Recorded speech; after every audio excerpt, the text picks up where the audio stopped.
नमस्कार साथियों, मैं विनय दीक्षित, प्रवक्ता अंग्रेजी, आप सभी लोगों का अपने YouTube channel the scholar of English में स्वागत करता हूं। आज हम लोग सिंटैक्स के अंतर्गत जो रूल्स ऑफ नाउन आते हैं उनका स्टडी करेंगे जो पहले चल रहे थे।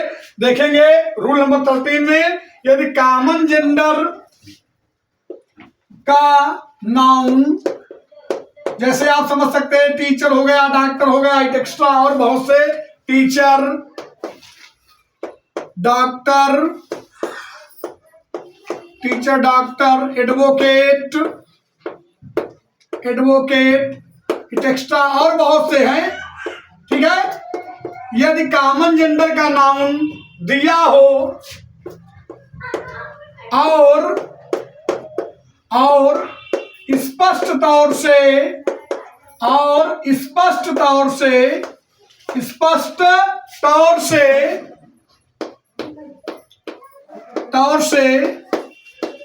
लिंग का बोध ना हो, अर्थात जेंडर का बोध ना हो,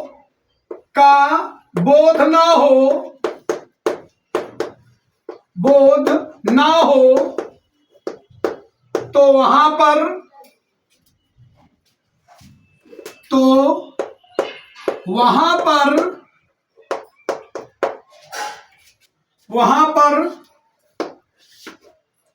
मैस्कुलाइन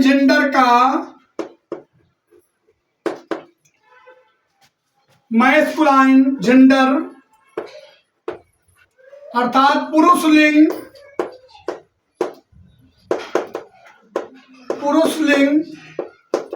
का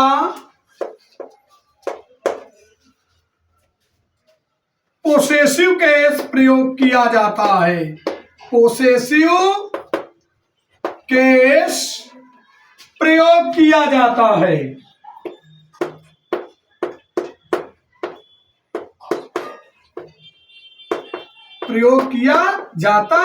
है। अब ध्यान देंगे हम लोग कैसे हम इसको समझेंगे। आज देखते हैं। देखिए, the doctor should do his, यहां पर देखें, हर वर्क। ठीक है। अगला वाक्य देखेंगे। द टीचर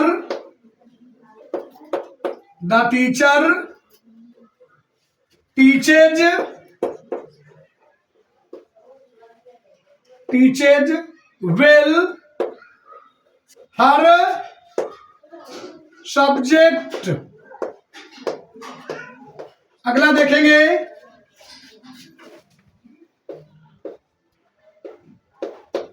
अगला वाक्य देखेंगे। The advocate was in favor of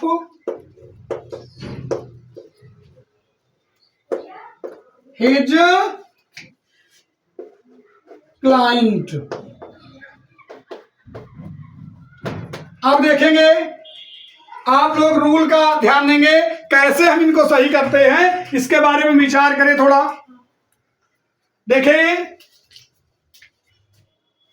the doctor आपको पता है कॉमन जेंडर का नाउन है और इसके लिए पोसेसिव केस के रूप में किसका प्रयोग किया गया? हर का। और स्पष्ट तौर से यहां लिंग का निर्धारण नहीं है।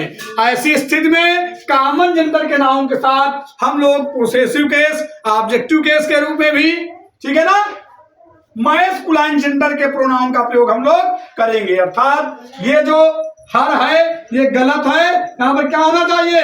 हिज का प्रयोग हम लोग करेंगे। दूसरा वाक्य भी इसी तरह है। The teacher teaches well her subject, अध्यापक अपने विषयों को अच्छे से पढ़ाता है। अब आप लोग ये समझें कि वाक्य देखें, इधर ये जो सेंटेंस है यहाँ पर द टीचर है कॉमन जेंडर के प्रोनाउन का प्रयोग किया गया है। और ये जो पोसेसिव केस है वहां पर फेमिनाइन जेंडर के प्रोनाउन का प्रयोग कर दिया गया, जो उचित नहीं है। यहां पर किसका प्रयोग किया जाना चाहिए? यहां पर भी हिज का प्रयोग किया जाना चाहिए, क्योंकि कॉमन जेंडर के नाउन के साथ मैस्कुलाइन जेंडर का ऑब्जेक्टिव केस, पोसेसिव केस प्रयोग किया जाता है यदि जेंडर स्पष्ट तौर से क्लियर नहीं है। और देखेंगे the advocate was in favour of, यहां पर देखें, यहां पर मिस्टेक करके हर क्लाइंट, यहां पर इंडिकेट कर दिया गया कि यानी द एडवोकेट जो है वो अपने क्लाइंट के फेवर में। थोड़ा एक चीज हम ये ध्यान देंगे, विशेष तौर से ध्यान देने योग्य बात यह कि द एडवोकेट ये क्या है? ये है कॉमन जेंडर का नाउन, और इसमें जो है मैस्कुलाइन जेंडर के प्रोनाउन का प्रयोग हम लोग करेंगे। यहाँ पर हर नहीं, यहाँ पर क्या होना चाहिए? हिज। एक बात थोड़ा और यहाँ पर हम स्पष्ट कर देना चाहते हैं आप लोगों के सामने, यह विवाद का कारण भी रहा है। अंग्रेजी क्रिटिसिज्म में जाएंगे, ऊंची कक्षाओं में आप लोग पढ़ेंगे तो यह विवाद का कारण भी रहा है कि महिलाएं यह कहती रही हैं कि कॉमन जेंडर के नाउन के साथ केवल मैस्कुलाइन जेंडर का पोसेसिव केस, ऑब्जेक्टिव केस क्यों प्रयोग किया जाता है। उनका कहना है कि यहाँ पर हर का प्रयोग भी सही होना चाहिए, ठीक है ना। कुछ विद्वानों ने एक और आंकड़ा दिया कि यहाँ पर हिज और हर से बचने के लिए आप कॉमन जेंडर के नाउन के साथ मतलब देयर का प्रयोग कर दीजिए, जिससे हर और हिज दोनों का सॉल्यूशन मिल जाएगा। लेकिन स्पष्ट तौर से इसको भी मान्यता नहीं मिल पाई है। कुछ विद्वानों के अनुसार हो सकता है, लेकिन ग्रामर की दृष्टि से करेक्ट यही रूल है, और इसी के अनुसार आप लोग कंपटीशन परीक्षाओं का पालन करने का प्रयास भी करें। अब हम लोग अगले रूल का स्टडी करने वाले हैं, रूल नंबर 14।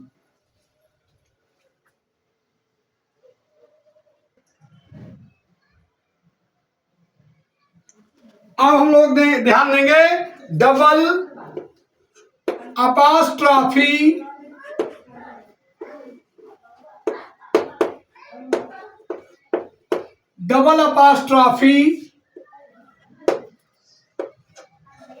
का प्रयोग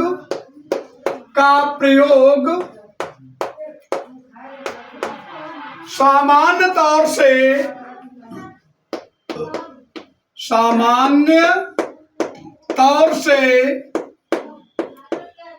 से वाक्यों में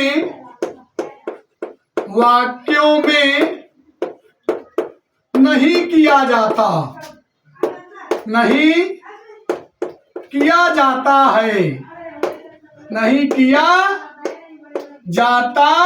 है। देखिए ध्यान देंगे, नहीं किया जाता है, बल्कि इसके स्थान पर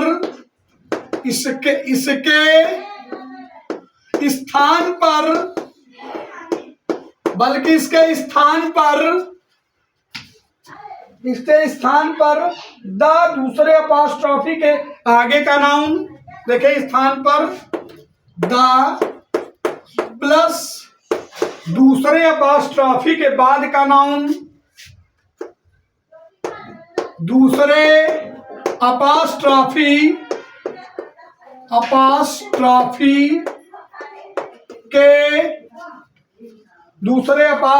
के बाद का नाउन, दूसरे अपॉस्ट्रॉफी के, ध्यान देंगे, दूसरे अपॉस्ट्रॉफी के बाद का नाउन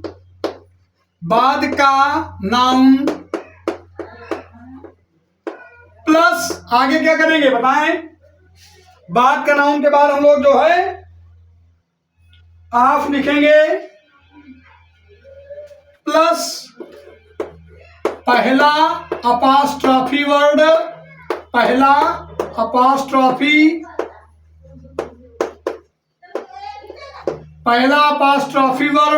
जो पहला अपॉस्ट्रॉफी शब्द आया हो उसको लिखेंगे, और आगे वाला नाउन लगाते हैं। अपॉस्ट्रॉफी वर्ड और आगे वाला आगे वाला नाउन का प्रयोग करते हैं, का प्रयोग करते हैं। ध्यान देंगे, थोड़ा इंपॉर्टेंट है, कंपटीशन परीक्षा में भी पूछा जाता है। प्रयोग करते हैं, देखेंगे कैसे, ऐसे देखेंगे, वाक्य का ध्यान देंगे।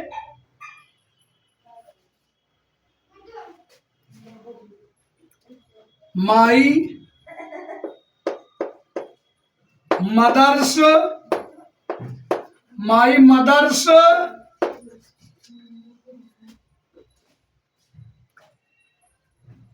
ब्रदर्स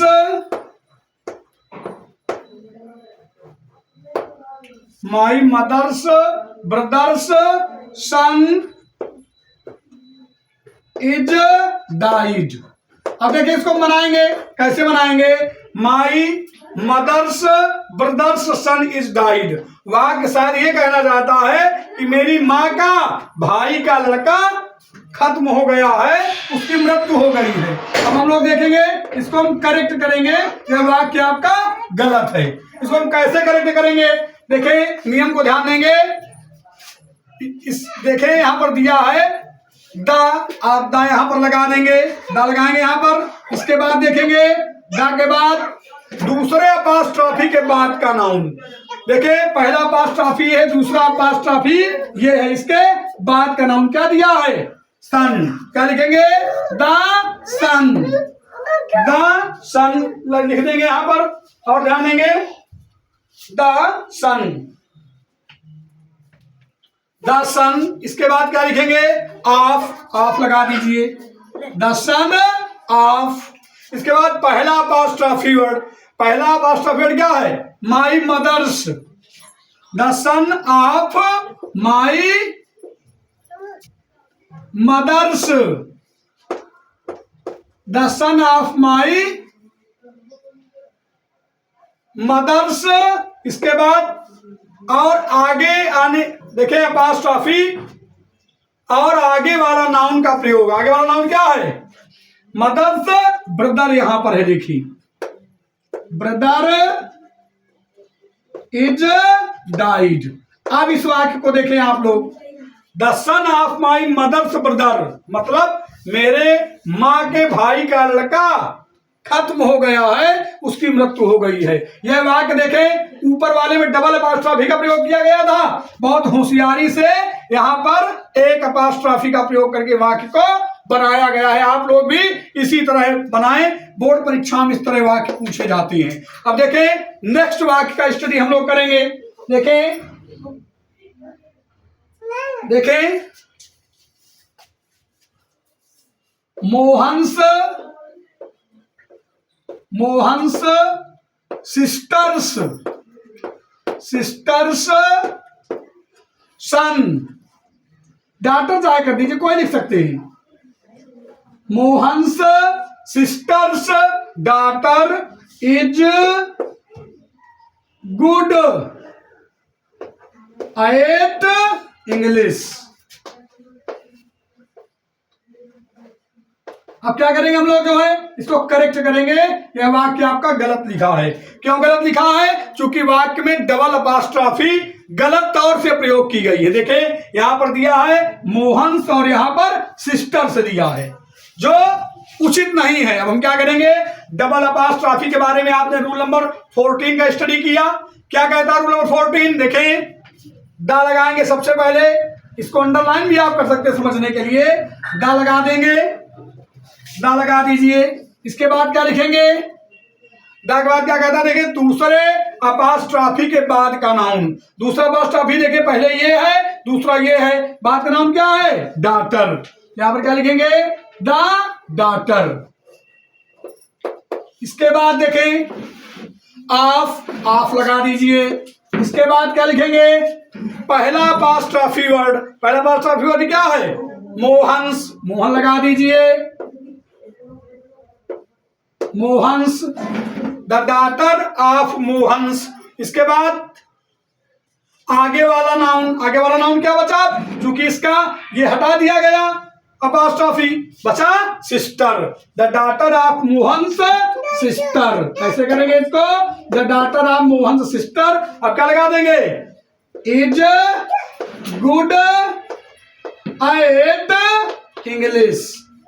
एक चीज ध्यान देंगे, the daughter of Mohan's sister is good at English. वाक्य कहना चाहता है the daughter of Mohan's sister, Mohan की बहन का लड़का, मोहन के बहन की लड़की क्या है? अंग्रेजी में अच्छी है। आप लोग समझ रहे होंगे। अब हम लोग नेक्स्ट रूल का स्टडी करेंगे।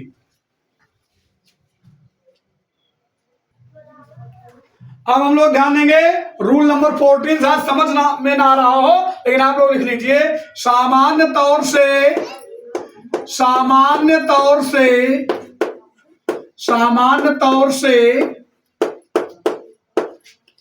सजीवों के साथ, सजीवों मतलब जिनमें जान हो, सजीवों के साथ अपॉस्ट्रॉफी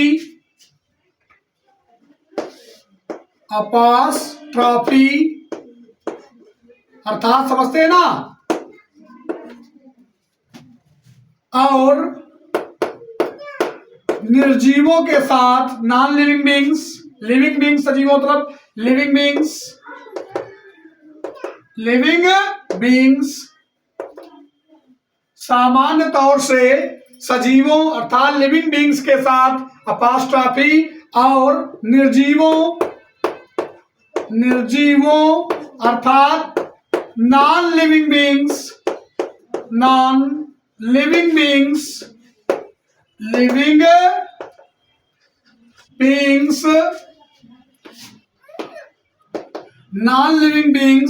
के साथ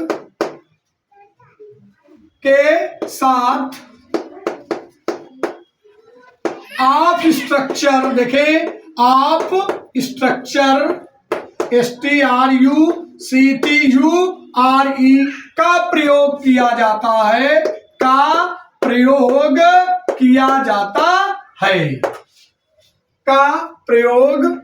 जाता है, देखें एज देखेंगे इसको, कैसे भी इसको समझेंगे।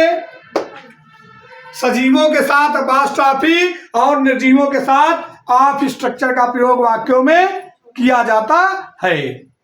देखेंगे कैसे हम इस चीज को समझेंगे।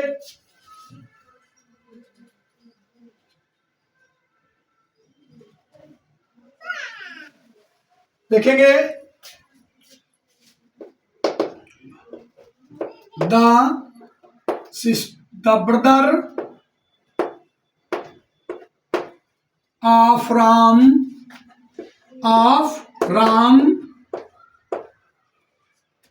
was not weak.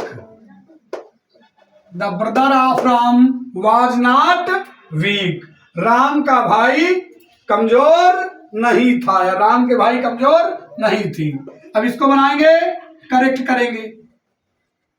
हालांकि देखें बोलचाल की लैंग्वेज में वाक्य गलत नहीं है, आपको सही समझ में आएगा। बहुत जगह इसको सही करेक्शन में भी सही किया जा सकता है, लेकिन आप मोटे स्तर के रूल का ध्यान देंगे। वाक्य कह रहा सामान्य तौर से सजीवों के साथ अपॉस्ट्रॉफी, अगर सजीव आया है तो उसके साथ अपॉस्ट्रॉफी का प्रयोग करेंगे, और निर्जीव अगर आया है तो उसके साथ हम लोग क्या करेंगे? ऑफ स्ट्रक्चर का प्रयोग करेंगे। लेकिन यहाँ पर आप देखें ऑफ स्ट्रक्चर का प्रयोग सजीव के साथ यहाँ पर कर दिया गया। अब हम इसको सही करेंगे। कैसे सही करेंगे? The brother of Ram was not weak. कैसे बनाएंगे इसको? अब इसमें हम राम में लगाएंगे। देखिए क्योंकि राम सजीव है, राम से यहां पर कर देंगे। राम्स ब्रदर इज वाज है, वाज लगा दीजिए, वाज नॉट वीक, बन गया सेंटेंस।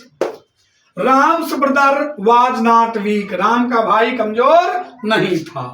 और एक वाक्य को देखेंगे, माई rooms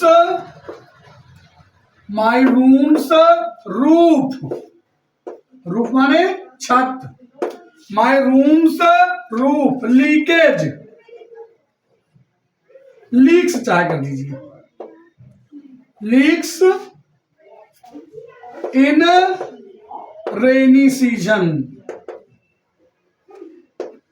in the rainy season.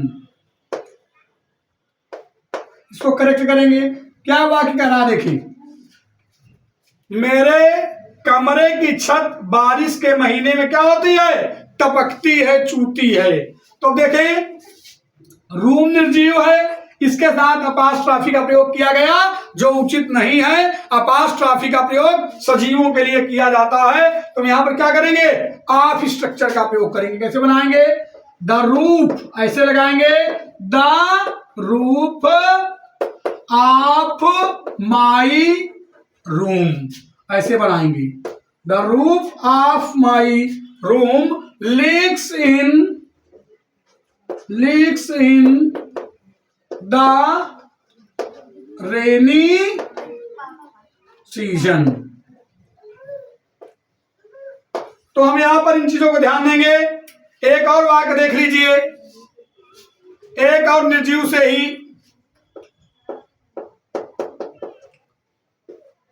Pens cap is dirty. हालांकि कुछ लोग इस वाक्य को सही भी कह सकते हैं, लेकिन आप मोटे स्तर के रूल का प्रयोग करेंगे, करेक्ट करेंगे। क्योंकि पेन निर्जीव है तो क्या लिखेंगे, द और ऑफ स्ट्रक्चर का प्रयोग करेंगे, the cap of pen is dirty. इस प्रकार हम मतलब इनका निर्माण करेंगे। आशा करते हैं कि वीडियो आप लोगों के समझ में आया होगा। पुनः हम लोग जल्द ही अगले वीडियो में उपस्थित होंगे और आप लोगों से निवेदन करते हैं कृपया चैनल को सब्सक्राइब करें, शेयर करें, कमेंट करें, लाइक करें ताकि मैं और अधिक वीडियो अपलोड कर सकूं। इसी के साथ मैं विनय दीक्षित प्रवक्ता अंग्रेजी आप सभी लोगों से अगले वीडियो तक विदा लेता हूं। तब तक के लिए नमस्कार।